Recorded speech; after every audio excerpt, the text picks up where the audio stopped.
quando a gente tem, pessoal, um EDO desse tipo aqui,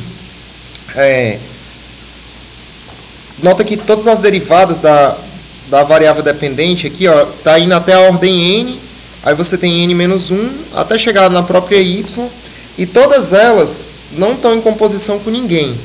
Por exemplo, não tem um seno disso aqui, ou então não tem ela elevado a 3, alguma coisa desse tipo. Elas estão sozinhas. Quando isso acontece, a EDO é dita ser linear. Nota que multiplicando essas derivadas você pode ter funções de x, sem problemas. Ela continua sendo linear. Não pode ter uma composição da variável dependente nem das derivadas dela. Quando você tem uma EDO desse tipo, pessoal, e no lado direito não tem mais função de x, então essa EDO linear de ordem n, melhor dizendo, não é nem de grau não, desculpa, de ordem n,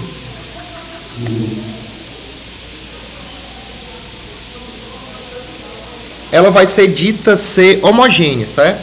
Ela é homogênea se no lado direito aqui não tiver função de x que não seja a função nula.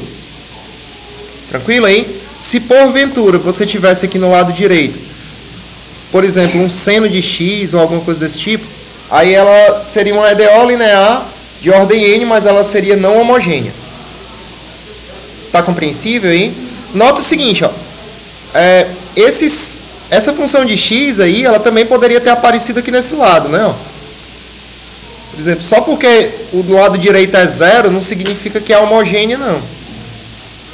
Tá compreensível aí? Porque se você passar esse seno de x para outro membro, vai ficar menos seno de x lá no outro membro, e ela vai ser não homogênea. Tá dando para entender, galera, aí? Basicamente, se você tiver um EDO que... boa noite. Todas as variáveis dependentes e as derivadas dela estão aqui no lado esquerdo, e não aparece nenhuma função que depende de x que está sem ninguém, nem no lado esquerdo nem no direito, isso é, se a função for dessa forma aqui, ela é um EDO de ordem n linear homogênea. Todo mundo entendendo aí?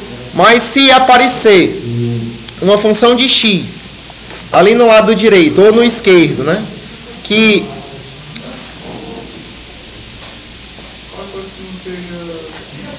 deixa eu colocar aqui.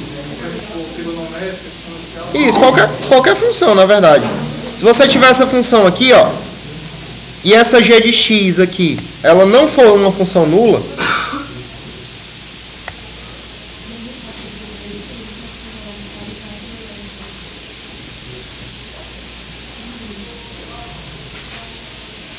se você tiver uma função desse jeito e essa g de x aqui não for uma função nula, então, né, eu vou dizer o seguinte. Denominamos essa equação diferencial 2 aí como um EDO, vou aproveitar esse nomezinho aqui que eu vou botar não homogênea, certo? EDO linear não homogênea de ordem n. Nota que a ordem, pessoal, depende da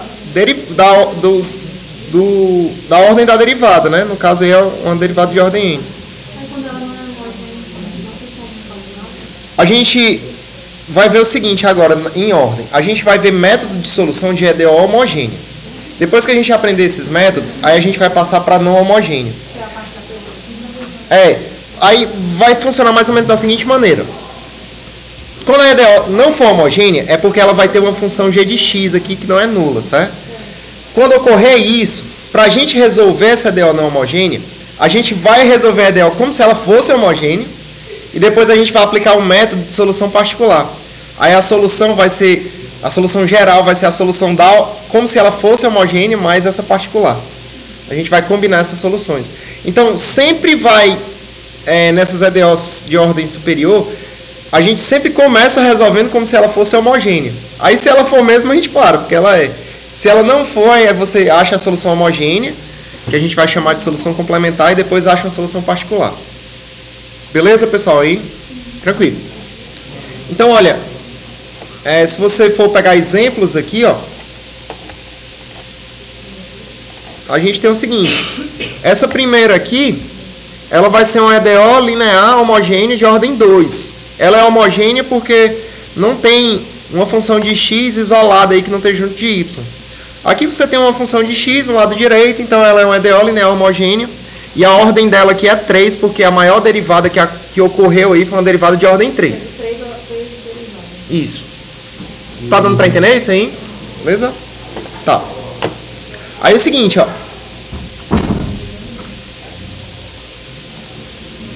Quando você tem uma EDO homogênea de ordem n, pessoal, a gente vai, se você quiser, é o seguinte, vamos lá, de novo. Se você tem uma EDO linear homogênea de ordem n, a gente vai achar soluções dessa equação diferencial. Tá. Aí quando a gente achar as soluções dessa equação diferencial, a gente vai ter constantes. Do jeito que a gente tinha naquelas soluções anteriores, aí a gente não tinha uma condição inicial para a gente achar o valor da constante? Vocês lembram disso aí? Tá. Vai acontecer o seguinte, ó. Quando a gente tiver uma EDO homogênea de ordem n, ela vai ter n soluções linearmente independentes. A gente vai ver o que significa isso com bem calma. Aí, para cada solução linearmente independente, você vai ter uma constante. Então, por exemplo, se você tem uma EDO homogênea de ordem 3, você vai achar uma solução com 3 constantes. Se você quiser achar o valor dessas 3 constantes, você precisa de 3 condições iniciais. Uma para a função, uma para a derivada primeira, outra para a derivada segunda, e assim por diante. Está dando para entender? Então, quando você tem que resolver uma equação diferencial e você tem as condições iniciais, aí você acha os valores das constantes. Isso aí também vai ser chamado de um problema de valor inicial, do jeito que aqueles outros já eram chamados anteriormente. Todo mundo entendendo aí? Então, o que vai ser um problema de valor inicial? Vai ser um problema em que você vai achar uma solução de equação diferencial e vai ter condições iniciais para descobrir os valores das constantes da solução que você achou. Tá dando certo, pessoal, aí? Ou não? Sinceramente falando? Foi, né? Beleza. Tranquilo. Olha.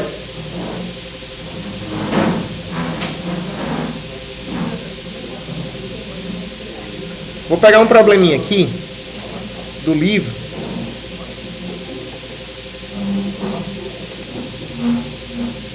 Para a gente entender esse conceito. Na página 163, certo, pessoal? Estou pegando aqui do nosso livro texto. Ele coloca esse exemplozinho aqui, ó.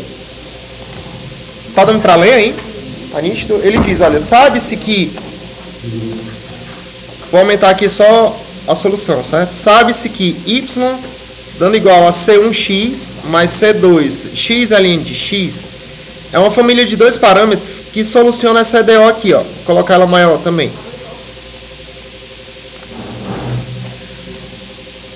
Isso aqui, ó, vai ser uma solução dessa EDO. Tudo bem, pessoal? Aí na prática ele já está dizendo a solução. A gente vai aprender como é que faz essa solução, mas eu estou só querendo que você entenda o contexto aí. Então, se você souber que esse y é solução, aí ele pede para encontrar um membro dessa família que satisfaça essas condições. Do y1 ser igual a 3 e do y' de 1 ser igual a menos 1. Então tá. A gente vai ter uma equação diferencial e a gente vai descobrir como é que a gente consegue fazer isso. Chegar numa solução. Depois que você chega numa solução, se você quiser achar os valores das constantes, aí você vai substituir as condições iniciais que você tem do teu problema. Então, no caso, as condições iniciais são essas. Então, dado que a gente já tem a solução, vamos só ver como é que a gente substitui essas condições iniciais e acha os valores das constantes. Tudo certo aí? Beleza, vamos lá então. Seguinte, olha, se a solução é essa, pessoal, se a solução é essa aqui, eu quero que você entenda o seguinte: se você deriva essa solução uma vez, essa derivada aqui, y' de x, dá quanto? Aqui. Vamos lá, quem é a derivada de uma constante vezes x? É a constante, não é isso? E imagina o seguinte, ó, você vai derivar agora C2x ln de x. Olha, vamos imaginar que essa aqui é a primeira função e aplicar a derivada do produto. A derivada do produto de duas funções diz o seguinte, olha, se você vai fazer a derivada do produto de f e g, isso dá a derivada da primeira vezes a segunda, mais a primeira vezes a derivada da segunda, certo? Imagina que esse C2x é a primeira função. Então vai ficar o seguinte, ó, fica a derivada da primeira vezes a segunda, mais a primeira, que é C2 de x, vezes a derivada da segunda. A derivada de ln é 1 sobre x. Tudo certo? Todo mundo entendendo? Tá compreensível, pessoal, mesmo? Tá, né? Aí é o seguinte, ele disse pra gente, ó, o seguinte, a gente está com a nossa função e a gente está com a derivada dela. Tá. Essa aqui é a minha y de x e a gente tem a derivada dela também aqui embaixo, certo? Essa aqui é y de x, ó, vou destacar que é uma função que depende de x e eu tenho a derivada. Ocorre o seguinte, ó, ele falou pra gente que o y de 1 é 3. Se o y de 1 é 3, pessoal, se eu substituo o x por 1 aqui nessa função, eu sei que o resultado disso tem que dar 3. Só que se eu substituir o x por 1, nessa função aí eu vou obter o seguinte. Eu vou ter C1 vezes 1 mais C2 vezes 1 vezes o ln de 1. Todo mundo entendendo o que eu estou falando? Tá compreensível, pessoal, mesmo? Beleza. Aí, olha, você obtém então que 3 é igual a C1. ln de 1 é 0, certo, pessoal? Tranquilo aí que ln de 1 é 0? Qualquer coisa você faz na calculadora. Então, basicamente, você já descobriu que o C1 é 3 aqui, ó, de cara. Tá. Aí você tem outra condição inicial. Deu certo aí? Todo mundo entendendo? Tá, né? Oi? É porque o ln de 1 não é 0? Aí vai zerar aqui, ó. Então você descobre que o C1 é 3. Aí a gente tem outra condição. Ele diz que o y' de 1 é menos 1. Mas a gente não tem o y' aqui? Então é o seguinte... perfeito. Oi. Tranquilo. A gente sabe que isso aqui é uma solução porque ele deu. Na prática a gente vai aprender como é que calcula a solução. Mas dado que você sabe que isso aí é solução, a gente quer descobrir agora o valor dessas constantes, C1 e C2. Aí eu vou usar as condições iniciais que a questão me deu. Ela está dizendo que o y de 1 é 3. Significa que se eu substituir o x por 1 aqui, o resultado de y de 1 dá 3. Só que se eu substituir o x por 1, eu vou substituir por 1 aqui, aqui e aqui, né? Ó. Aí eu fico com isso. Ó. Que 3 é igual a C1 vezes 1 mais C2 vezes 1 vezes ln de 1. Aí o ln de 1 é 0. Então eu vou ficar só com C1 vezes 1 e tudo isso aqui dá 0. Então eu descubro que o C1 é 3. Tudo certo aí? Beleza. Aí vamos agora pegar outra condição inicial. Ele disse também que o y' de 1 é menos 1. Então significa que se você fizer o y' de 1, isso tem que dar menos 1. Só que por outro lado, o y' não é isso aqui, ó. Tá compreensível, pessoal, o que eu estou dizendo? Aí isso aqui vai ficar o quê? Fica igual a C1 mais C2 vezes ln de 1. Mas no caso final, você não vai lembrar aqui? Não, estou só substituindo o x por 1. Mas ainda é menos 1. Ele diz que o y' de 1 é menos 1. Ah, sim, o resultado. O resultado do y' de 1 que é menos 1. Aí eu vou substituir o x por 1 aqui, né, em todo lugar, né? C2 de 1 vezes 1 sobre 1, né? Tudo certo aí? Beleza? Então, olha, se você perceber, a gente já sabe, pessoal, que o C1 é 3, né? Ó. Então, a gente já substitui. Então, eu tenho que menos 1 é igual a 3, mais esse ln do 1 é 0, né? Ó. Então, isso aqui é 0. Fica só isso, né? Ó. C2. Então, isso aqui implica que o nosso C2 aqui, ele é igual a menos 4. Tudo certo? Beleza? Então, a solução geral da nossa equação diferencial, que a priori era expressa em termos de C1 e C2, a gente descobriu os valores dessas duas constantes, né? Então, a solução da equação em questão pode ser expressa como, né?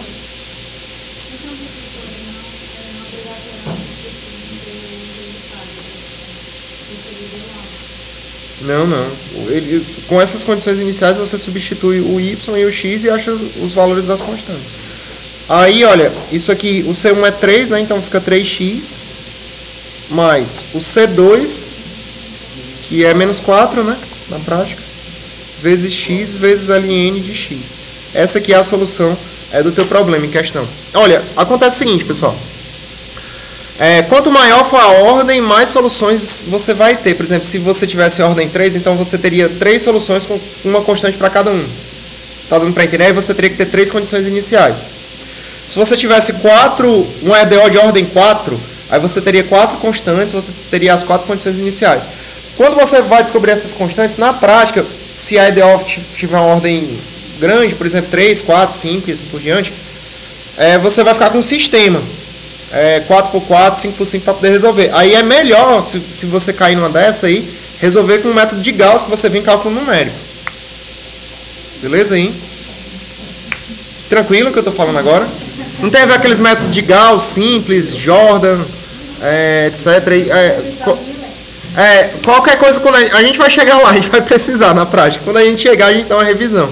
Mas quando você ficar com sistemas grandes, você pode resolver utilizando métodos de solução de sistema linear da disciplina de cálculo numérico. Beleza, hein? Mas não se preocupe, certo? Quando a gente chegar lá, a gente revisa. Vamos nós. Acabou. A solução é essa e pronto. Tranquilo, hein? Vamos continuar aqui rapidinho.